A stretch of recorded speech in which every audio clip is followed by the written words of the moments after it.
खलङ्गा नालापानी युद्ध भएको ठाउँमा बलभद्र कुमार र उनको सेनाहरू लडेको ठाउँमा हेर्न जाँदैछौँ है।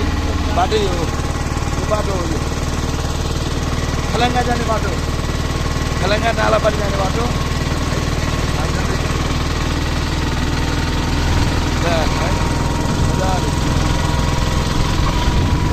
जङ्गल जङ्गल छ। त्यो देहरादुनबाट हामीलाई लागिसक्यो, अब 1.5 घन्टा लागिसक्यो। आइएसबिटीबाट 1.5 घन्टा लाग्यो अटोमा आउनलाई। यहाँ गुम्बाहरू छन्, मन्दिरहरू छन्, मस्जिदहरू छन्, हेर्नु लामाहरूको हेर्नै नि यो तिब्बतन धर्मगुरुको दलाइ लामा गर्नुहुन्छ। यहाँ मन्दिर छ, गुम्बा छ होइन, जङ्गलको जङ्गल बाटो है हामी जाने। कहाँ जान्छौँ हामी? नालापानी, जहाँ बलभद्र कुमारहरूले लडेर अङ्ग्रेज सेनासँग लडेका थिए वीरतापूर्वक। सायद युद्ध त जित्न सकेनन् तर खुबैसँग लडेको थिए नालापानी किल्लामा। त्यही ठाउँमा हामी आज जाँदैछौँ है। 4जना छौँ यहाँ, 4जना छौँ हामी, म्याडम, सर, हाम्रो दाई अनि म जाँदैछौँ है साथी।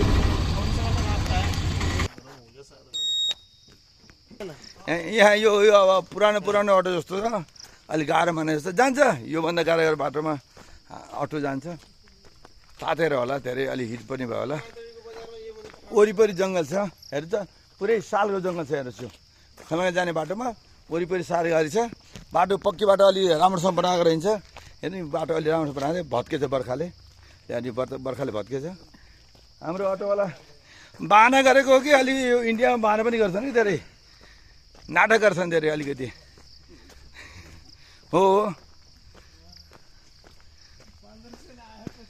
कहिले अब इन्जिन तात्छ भने फेरि होइन, अब पुरानो अटो हो तर यो एकदम यति मजा छ। ल्याएर हामी नालापानी युद्धमा बलभद्र कुमारले पढेको थियौँ नि, तपाईँले पढ्नु साथीहरूले। खुबैसित लडे रे बलभद्र कुमार होइन। अनि त्यति बेला अङ्ग्रेजसँग लड्दाखेरि 1870 कतिमा लडेको होइन।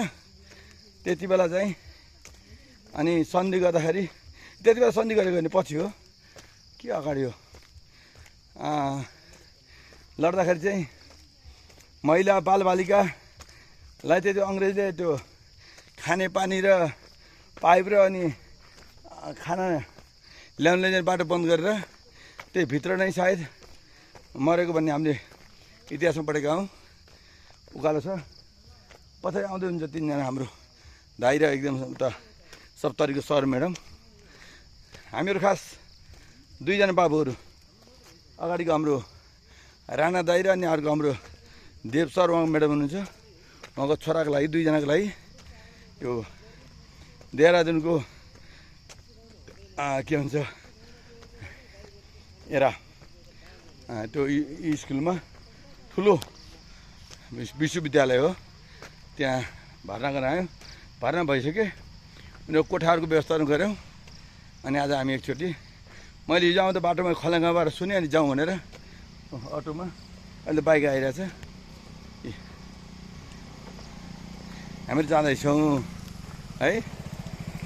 अटो पनि आइसक्यो है, अटो पनि आइसक्यो। अब अटो सायद बन्यो होला जस्तो।